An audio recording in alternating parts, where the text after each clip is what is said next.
Last night was the New Hampshire primary. It was a win for strong progressive policies, Westworld robots, and Amy Klobuchar. And a surprise third-place finisher, Senator Amy Klobuchar vaulting into the top tier. Amy Klobuchar has catapulted into the top tier of contenders for the Democratic nomination. Amy Klobuchar surged into a surprise third place. And Amy Klobuchar leaps into the top tier. Amy Klobuchar with a monstrous surge. Monstrous? Does that mean she beat everyone else or she beat everyone else up? Look, I'm excited to vote for whoever ends up being the nominee, even if they are the future subject of a biopic called The Devil Wears Coals. I'm also thrilled we actually know the results of a primary, because while Democrats were focused on the horse race, Donald Trump was busy enacting revenge like a dumpster Uma Thurman in Kill Bill. A campaign of retribution and vengeance is underway at this hour against those whom Donald Trump blames for his impeachment. Two of the most prominent fact witnesses in the impeachment investigation against him have been fired. The Friday night massacre, as opposed to Trump's Thursday night massacre, which is the night he tornadoes into the D.C. checkers and devastates their toilet. It's bad that he does it, but why does he have to do it in the handicap stall?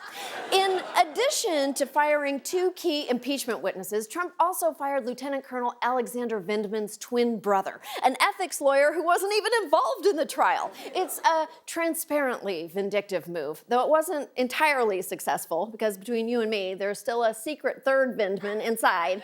He doesn't work there. He lives in the basement like Parasite. This retaliation intimidates future witnesses from coming forward to report wrongdoing. It's the kind of thing that dictators do, although it's hard to tell how much of Trump is dictator and how much is just a dick. How many of you love somebody with whom you disagree politically? I'm going to round that off to 100%. To be fair, Trump misunderstood the question. He thought they were asking, who's willing to go to Vietnam? But Trump's not just being an asshole. He's using the power of the federal government to take down his perceived enemies. revenge is now front and center on Trump's agenda. Who should pay and how will they pay? Well, you'll see. I mean, we'll see what happens. The president, quote, has an enemies list that is growing by the day. Who's at the top of that list?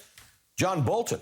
Sources say, quote, it's payback time as the president determines how to have his former national security advisor criminally investigated. President Trump tweeting, Shifty Adam Schiff is a corrupt politician and probably a very sick man. He has not paid the price yet. Adam Schiff is a vicious, horrible person. Nancy Pelosi is a horrible person. She doesn't pray. She may pray, but she prays for the opposite. I'm sorry, did the president just accuse Nancy Pelosi of worshiping Satan? Because if so, that just made her 10 times cooler. Not only does she front the House, she also fronts a death metal band named Lucifer's Taint. The Trump administration's retaliation isn't just reserved for political opponents. They also want to punish entire states. The Justice Department is suing California, New Jersey, and a county in Washington for their sanctuary policies. That's insane. Almost as bad, they're revoking Virginia's status as being for lovers. From now on, Virginia is just for likers. Meanwhile, acting DHS Secretary Chad Wolf went on Tucker Carlson to announce one punitive policy that's already gone into effect. New York's green light law, which they passed late last year. That law, what that does is it prohibits access to both ICE and CBP, that's Customs and Border Protection, access to DMV data. Today, we sent a letter to New York indicating because they took these measures that New York residents are no longer eligible to enroll in these trusted traveler programs. The DHS will now bar New Yorkers from enrolling in programs like Global Entry that enable travelers to speed through airport security lines. It's a totally unnecessary policy, but it's fun watching Tucker Carlson process in real time that it could impact him. All residents in New York, the tens of millions That's correct. of people They can't. All New Yorkers, even the white ones?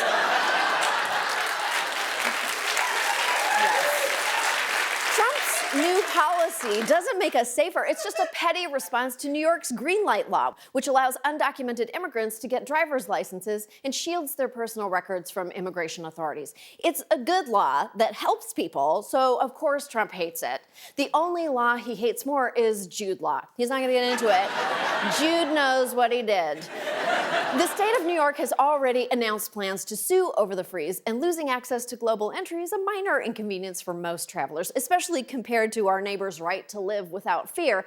In fact, some of the only people living without fear right now are Trump's convicted cronies. In a shocking reversal and highly unusual move, the Justice Department is backtracking its sentencing request for Roger Stone, coming on the heels of a tweet from President Trump condemning the sentencing recommendation. This is our democracy in jeopardy. Understand this, there's another domino of our democracy that is falling right in front of us. Well, it's good then that Jeff Sessions isn't at the DOJ anymore. He could have been crushed by that domino.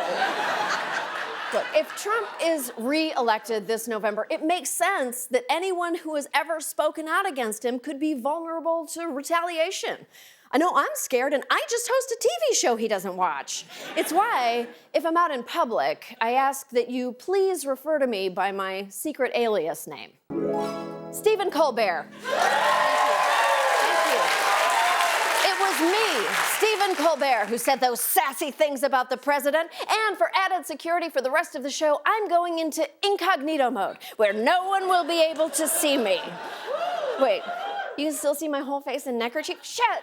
We spent $10 million on this. Or it was Stephen Colbert that spent $10 million. I am him, he is me, and we'll be right back on The Late Show. Take it away, John Batiste and the New Orleans Jazz.